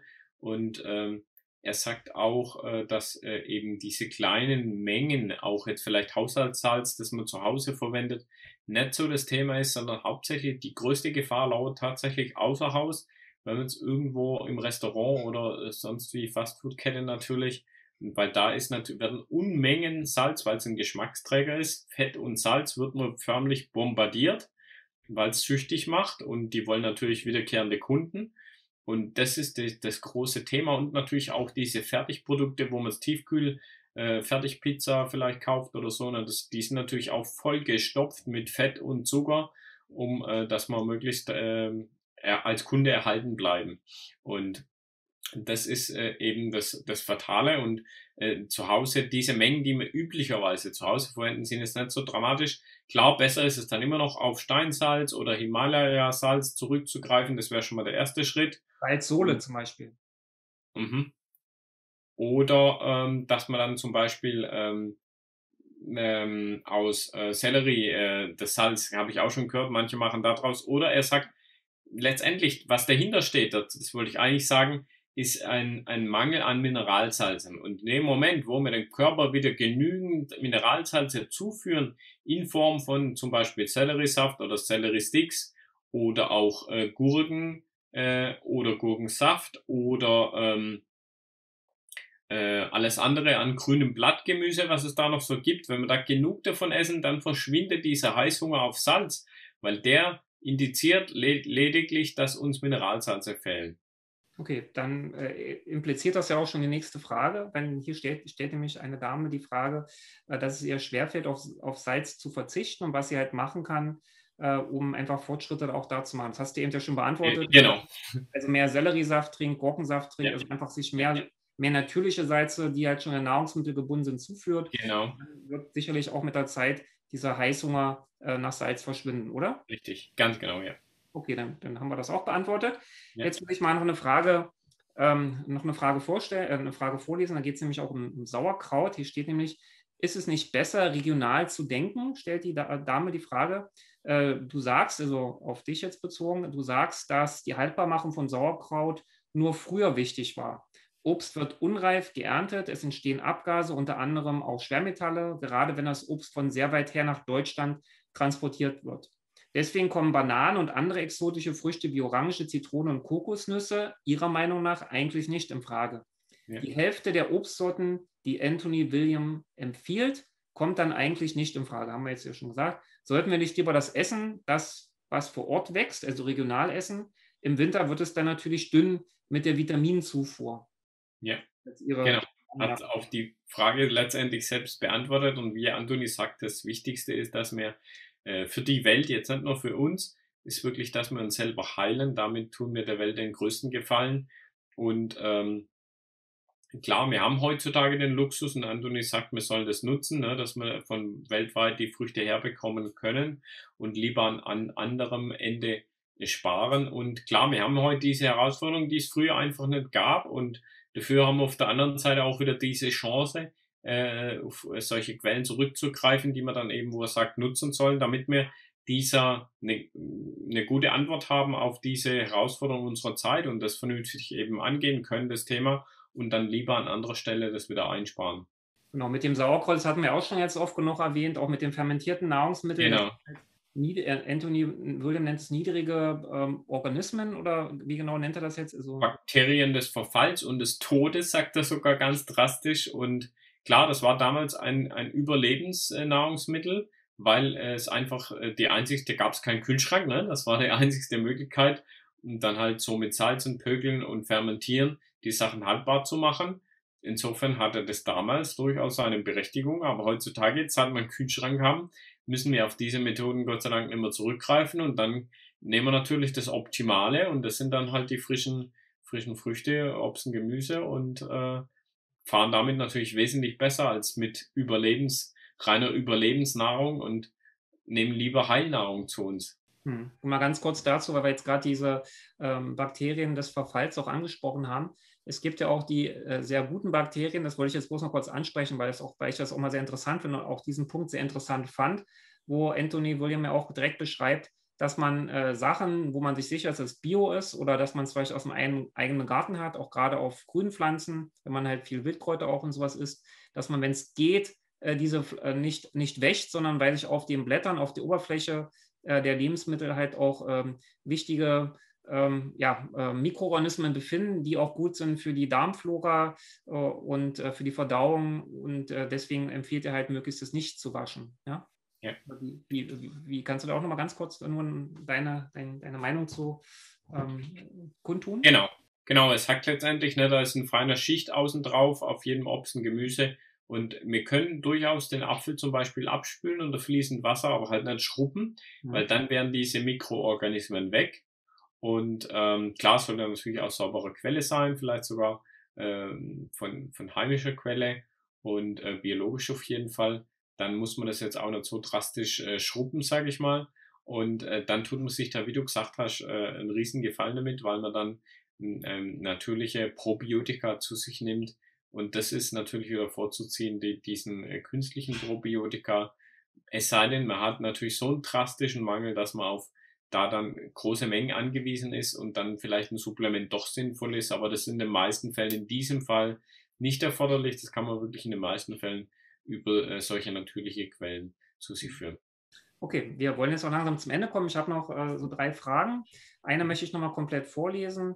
Einfach mal vielleicht auch deine Meinung dazu wissen. Ich finde es nicht gut, dass Anthony schon als eine Art Guru hochgejubelt wird. Gut, er wird ja nicht hochgejubelt, weil er sich hochjubeln lässt, und das machen die Leute aus ihm erstmal. Genau. Und dann ständig gibt es jemanden Neuen, dessen Lehre man folgen soll. Was für den einen gut ist, muss für den anderen nicht stimmen. Haben wir jetzt auch schon oft genug besprochen. Sagt ja keiner. Genau das sagen wir ja. Genau, was für den einen nicht stimmt, haben wir jetzt auch schon oft genug besprochen. Ja. Die Menschen sollten lernen, auf ihren Körper zu hören. Genau, das haben wir auch gesagt. Genau. Nie und niemals und immer sollte man in diesem Zusammenhang vermeiden. Genau, auch das haben wir schon erwähnt, ne? Dass es sowas halt nicht gibt. Nie, niemals und immer, ja, sondern dass es individuell von Person zu Person unterschiedlich ist. Das sagt Anthony auch. Und ich finde Selleriesaft auch gut, aber das ist nicht neu. Damit haben sich vor Jahrzehnten auch schon andere Rohkostpioniere beschäftigt, zum Beispiel Norman Walker. Aber das hat ja Anthony auch gar nicht bestritten, dass es das nicht vorher auch schon gab. Genau. Aber ich finde, das Herausragende, was Anthony gemacht hat, ist das Ganze nochmal in den Kontext gestellt und in den Zusammenhang gestellt. Weil vorher hieß es bloß, okay, jetzt trinken wir mal Selleriesaft, das ist das gut. Aber es wurde nicht im Zusammenhang gestellt, warum man jetzt Selleriesaft trinken sollte. Genau. Zum Beispiel wegen diesen ganzen Salzen für den Magen, damit man jetzt nicht Ammoniak-Unverträglichkeit halt auch entwickelt, weil das auch dadurch entstehen kann, wenn, sage ich mal, die Magensäure nicht mehr richtig zusammengesetzt ist. Und Das, auch genau. Da ist mir noch ein Punkt, sorry, dass ich unterbreche, da ist mir noch ein Punkt eingefallen, wo wir vorher bei den Faktoren mit dem Selleriesaft, ich habe die ganze Zeit überlegt, Mensch, was war der Punkt? Als die Magensäure eben, das HCl, die fördert, und das ist natürlich auch nochmal ein Riesenplus von dem Sellerie, und dann verschwinden auch ganz, ganz viele Probleme wie Acid Reflux. Genau, und da jetzt versteht man nämlich auch den Sinn dahinter, warum man erst mit Selleriesaft anfangen sollte, weil das hatte ich mich vorhin auch schon so einen Gedanken gehabt, ich habe das auch vergessen gehabt, weil das Problem ist, man sagt jetzt den Leuten, okay, Obst ist gut, fangt an Obst zu essen, so. Jetzt haben wir aber das Problem, dass der Magen von den meisten Leuten durch Überessen, durch viel Fette, durch Medikamente so stark belastet ist, die nehmen auch locker und sowas alles, ne? Weil die Magensäure funktioniert nicht mehr richtig. Und wenn ich dann irgendwas esse, kann das nicht mehr richtig verdaut werden. Dann kommt das Genau, halb unverdaut im Darm an und dann kommt es halt zur Gärung, Fäulnis und so weiter. Ammoniak genau. kann entstehen, dann entsteht dieses Leaky Gut daraus, ja, Ja, das ist die Folgeerscheinung. Also ja, muss ich natürlich erstmal mit dem Selleriesaft anfangen, weil ich natürlich erstmal meinen genau. Magen wieder in Ordnung bringen muss, damit Ja, ich überhaupt das Obst wieder essen kann und die ganzen richtig. Geschichten. Richtig, ganz genau. Das ist das, was ich an Anthony William wirklich herausragend finde, weil es Ja, der erste ist. Ich habe wirklich alle, also nicht alle, aber ich habe so in den letzten 30 Jahren so die wichtigsten Rohkostbücher auch gelesen und auch Gesundheitsbücher gelesen, nicht nur Rohkostbücher, sondern Gesundheitsbücher. Und keiner hat das so zusammenhängend dargestellt, wie Anthony das gemacht hat. Und das hat mich dann letztendlich auch davon überzeugt, von der ganzen Thematik, weil es macht Sinn. Es ist nicht ja, so, dass irgendwas rausgegriffen wird, dann wird das mal ja, kurz gemacht und dann ist ja. gut, sondern es ist kontinuierlich, baut das aufeinander auf. Und deswegen muss man auch, kann ich euch bloß empfehlen, lest die Bücher kontinuierlich chronologisch durch, weil die bauen alle aufeinander auf. Und dann versteht man auch dieses gesamte Konglomerat und auch die gesamte Person, diese ganze Lehre von Anthony William, versteht man dann einfach auch viel besser. Man kann es nicht einfach aus dem Zusammenhang herausnehmen, aus dem Kontext. Ja, Genau. Ich ja, muss kurz mal einwerfen. ja, super. Ja, Okay. und das ist wirklich der große Verdienst von Anthony, ne? Weil er diese Bewegung letztendlich auch ins Leben gerufen hat. A, wie du gesagt hast, er gibt den Leuten die Information, erklärt, warum, wie alles zusammenhängt und hat so eine riesen Community, eine Bewegung weltweit initiiert, wie sonst kein anderer. Das ist sein großer Verdienst und auch wenn es das vorher schon gab, wie du sagst, ne, man wusste nicht warum und es hatte nie so viele Anhänger wie jetzt durch Anthony und das ist sein großer Verdienst, dass es in die Welt hinausgetragen wird und jetzt so viele Leute mitmachen. Und ich habe auch nicht das Gefühl, dass es so eine Art Guru ist, weil wenn ich seine Interviews mir angucke, er ist da ganz ruhig und sachlich und Genau, ein Guru würde sich ja ganz anders verhalten und dann würde er ganz ständig Leute genau, einladen und hätte vielleicht eine große Anhängerschaft, vor der er dann reden würde. Im Gegenteil, er ist ja sehr schüchtern und eher eigentlich auch zurückhaltend. ganz Also, genau. wenn, dann stellt er sich nicht als Guru dar, sondern wenn, dann wird er vielleicht von anderen, ist ja nun mal so, Genau, die anderen heben dich dann halt auf den Thron, aber dafür ja, kannst du ja letztendlich nichts. Ne? Das ist ja ganz genau. daraus Will er gemacht. auch gar nicht, denke ich. Will er gar nicht. Und er sagt ja auch, das Wichtigste ist immer Free Will, also freier Wille. Der Mensch darf sich frei entscheiden. Er wird niemals sagen, du musst, du sollst, nicht mal du sollst, ne? Sondern er sagt immer, wenn du dessen das willst, dann wäre es vielleicht ganz sinnvoll, aber das darf jeder frei entscheiden. Okay, dann wollen wir noch zu den letzten beiden Fragen kommen. Es gibt ja auch gewisse Hygieneempfehlungen, gerade in der jetzigen Zeit. Wir haben ja auch einige andere Viren im Moment im Umlauf, die uns ein bisschen zu schaffen machen. Und da gibt es auch Hygieneempfehlungen. Und eine Dame meinte wohl, ich weiß gar nicht, was Anthony William da für Hygieneempfehlungen gibt. Sie meinte halt, dass die Hygieneempfehlungen von Anthony William ein bisschen hypochondrisch sind. Okay. Ich weiß gar nicht, was hat er denn für Hygieneempfehlungen und Ja, warum hypochondrisch? die, ja, die Dame bezieht sich wohl auf, er hat ja im Internet zum kostenlosen Download dieses Virus Protection Sheet. Und wo er eben sagt, was man alles tun kann, um sich vor viraler Übertragung zu schützen. Und da sind durchaus natürlich auch die ein oder anderen Hygienetipps drin, die sich jetzt auch nicht grundlegend von dem unterscheiden, was man so öffentlich auch natürlich empfohlen bekommt, was er sagt, was durchaus dann sinnvoll ist oder was er nicht sagt, aber es deckt sich halt mit dem, was in seinem Sheet steht, ne, dass man halt Hände waschen, desinfizieren und so weiter. Und ja, da darf man sich auch wieder selber fragen, ist das hypochondrisch, wenn man letztendlich einen gefährlichen Virus abwenden kann und sich damit viel Leid erspart. Und auch das darf jeder selber entscheiden. Ne? Er macht nur ein Angebot. Es ist hier, wenn ihr könnt das verwenden, ihr müsst es aber nicht verwenden. Er sagt niemals, ihr müsst das machen, sondern er gibt es nur an die Hand als Möglichkeit für den, der das möchte und in dem Bereich was sucht. Genau, und da kann man vielleicht nochmal eine Analogie jetzt zu stricken, dass die Leute das vielleicht auch ein bisschen besser verstehen. Es gibt ja gerade so Leute, die sagen, ja, Virus gibt es alles nicht, alles Quatsch, alles Blödsinn und so weiter. Aber auch da kann man nämlich mal drauf eingehen. Wir haben ja gerade gesprochen, dass so ein Virus immer künstlich erzeugt wurde. Ja, das ist also nichts, was jetzt hier schon seit Millionen von Jahren rumschwirrt, sondern es sind Sachen, die entstanden sind, wir haben letztens auch darüber gesprochen, weil die Erde zerstört wurde, die Bergwerke wurden aufgebaut, dann kamen halt irgendwelche Schwermetalle, die eigentlich tief in der Erde verborgen sind, kamen an die Oberfläche und so weiter. Man muss also verstehen, dass so ein Virus etwas künstlich erzeugt ist. Auch der Virus, mit dem wir gerade alle zu viel zu tun haben letztendlich, auch der ist irgendwie wahrscheinlich künstlich erschaffen und produziert worden. Und jetzt kommen wir nämlich zum entscheidenden Punkt, was die meisten Leute nicht verstehen. Wenn man nämlich eine Belastung hat, das Immunsystem nicht richtig funktioniert, wenn man also geschwächt ist, dann kann so ein Virus auch mit dem wir uns gerade beschäftigen, ausreichen, um dich komplett lahmzulegen. Und genau deswegen, das ist nämlich jetzt der Grund, um auf das Hypochondrische zu reagieren. Ja, ganz genau. Deswegen gibt der Anthony William diese Empfehlung, weil er halt die Leute, die krank sind, schon krank sind oder die schwach sind, schützen will und sagt, ihr könnt nicht noch mehr Viren in euch reinlassen, ihr habt schon den Epstein-Barr, ihr habt schon den Herpes Zoster, wenn jetzt das auch noch dazu kommt, dann wird euer System komplett umkippen. Und deswegen ist es in dieser Art und Weise hypochondrisch. Und ich finde es auch fahrlässig, diese virale Geschichte runterzuspielen und zu leugnen, wie es ja auch teilweise von vielen Leuten gemacht wird. Nein, wir müssen das ernst nehmen. Ja, das ist nichts, es ist kein Fake, es ist nichts Gefaktes. Es ist was Reales, was existiert und da ist. Und dafür hat Anthony William eine super Vorarbeit geleistet, weil er natürlich mit Epstein-Barr, Herpes Zoster, das sind alles Virustypen. Und deswegen, nein, nicht hypochondrisch, sondern genau richtig diese Empfehlung, meiner Meinung nach. Genau, sehe ich auch so, ja. Genau.